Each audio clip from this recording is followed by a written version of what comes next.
பெண்களுக்கு நடக்கிற abuse. So இதுக்கு நம்ம எல்லாருமே என்ன நினைக்கிறோம் அப்படின்னா, சமுதாயம் சரியில்லை, சொசைட்டி சரியில்லை, சொசைட்டியை மாற்றணும், இப்படி நம்ம எல்லாருமே பேசுறோம்.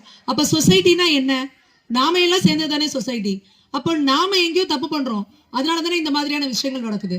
யாரோ ஒரு வீட்டில் இருக்கிற யாரோ ஒரு அம்மா வளர்த்த ஒரு பையன் தான் இந்த தப்பை செய்யறான்.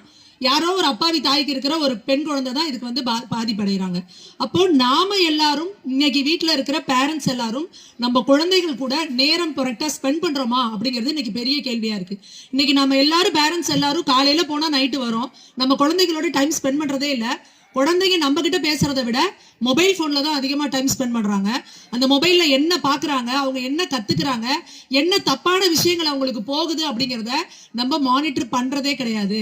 நம்ம எல்லாரும் குறைந்தது தூங்குறதுக்கு முன்னாடியாவது அந்த குழந்தைகளோட உட்காந்து பேசுங்க. அதே போல உங்க வீட்டுல பெரியவங்க, உங்களோட மாமனார் மாமியார் இல்லைன்னா அம்மா அப்பா இருந்தாங்கன்னா அவங்க கூட குழந்தைகளை பேச விடுங்க. அவங்க சொல்ற அறிவுரைகளை குழந்தைகளை கேட்க விடுங்க. நமக்கெல்லாம் என்ன இருக்கு அப்படின்னா, நம்மளாம் பெருசா படிச்சுட்டோம், 2 டிகிரி வாங்கிட்டோம், 3 டிகிரி வாங்கிட்டோம், அவங்களுக்கு என்ன தெரியும் அப்படின்னு நினைக்கிறோம். படிப்பு அப்படிங்கிறது வந்து வெறும் பேப்பர்ல வாங்குற டிகிரி மட்டும் கிடையாது. அவங்களோட அனுபவம் தான் மிகப்பெரிய படிப்பு. அந்த படிப்பு அவங்க கிட்ட இருக்கு. ஒருத்தங்க நெருப்புல கையை வச்சு சுட்டுக்கிட்டா ஒவ்வொரு தரையும் நாம தான் போய் கையை வச்சு சுட்டுக்கணும்னு அவசியம் இல்லை. அவங்க பல 100 முறை சூடுபட்டிருப்பாங்க, அதனால நம்மளை வார்ன் பண்ணுவாங்க. நாம அதை காது கொடுத்து கேட்கணும், நம்ம குழந்தைகளையும் அதை கேட்க வைக்கணும். அதே போல நீங்களும் உங்க குழந்தைகளுக்கு, பெண் குழந்தைகளுக்கு சொல்லி கொடுங்க. நிறைய ஸ்கூல்ல இன்னைக்கு வந்து குட் டச் பேட் டச் சொல்லி கொடுக்குறாங்க.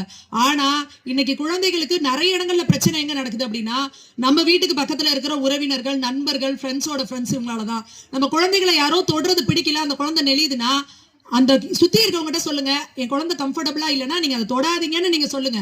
அப்பதான் அந்த குழந்தைக்கு கான்பிடன்ட் வரும். ஆனா நாம என்ன பண்றோம், அண்ணா தானே, அவங்க அக்கா தானே, நீ ஏன் இப்படி பண்றோன்னு நம்ம குழந்தைகளை தான் வந்து பிளேம் பண்றோம். அதே போல எந்த நேரத்திலையும் குழந்தைகளுக்கு நாம கான்பிடன்ட் கொடுக்கணும். எந்த நிலையா இருந்தாலும் சரி பாப்பா, எப்படி இருந்தாலும் சரி, நீ அம்மா கிட்ட சொல்லணும், அப்பா கிட்ட சொல்லணும். அப்பாவும் அம்மாவும் அவங்க கூட எப்பவுமே துணையா இருப்போம் அப்படின்ற நம்பிக்கையை நம்ம குழந்தைகளுக்கு கொடுக்கணும். நிறைய கவுன்சிலிங்ல பாக்குறப்ப குழந்தைகள் சொல்றது என்ன அப்படின்னா, அம்மாட்ட சொன்னா அம்மா அடிப்பா, அப்பா அடிப்பாங்க, அதனால நாங்க சொல்லலன்றதான் நிறைய குழந்தைகள் சொல்றாங்க. அப்ப அந்த குழந்தைகளுக்கு பயத்தை கொடுக்காதீங்க. என்ன நடந்தாலும் டெய்லி ஸ்கூல் விட்டு வந்தோன்னா ஸ்கூல்ல இன்னைக்கு என்ன நடந்தது, நீங்க ஏதோ ஒரு வேலை செஞ்சுட்டு இருக்கப்ப அந்த குழந்தைகிட்ட கேட்டுக்கிட்டே வேலை கேளுங்க. ஸ்கூல்ல என்ன நடந்தது, ஸ்கூல் விட்டு வீட்டுக்கு வரப்ப என்ன நடந்தது, அக்கம் பக்கத்துல போய் விளையாடி என்ன நடந்தது அப்படின்றத உங்க குழந்தைகளோட தயவு செஞ்சு பேசுங்க. 2வது விஷயம், உங்க வீட்டுல எல்லார் வீட்லயும் ஆண் குழந்தைகள் இருக்கு. ஆண் குழந்தைகளுக்கு சொல்லி கொடுங்க, பெண் குழந்தைகளை மதிக்கணும், பெண்களை மரியாதை இல்லாம பேசக்கூடாது, பெண்களோட அனுமதி இல்லாம பெண்களை தொடக்கூடாது, பார்க்க கூட கூடாதுங்கிறத நீங்க சொல்லி கொடுங்க. நாம தான் அடுத்த சமுதாயத்தை உருவாக்குறோம், நாம தான் சமுதாயமே. இங்க ஒரு பிரச்சனை அப்படின்னு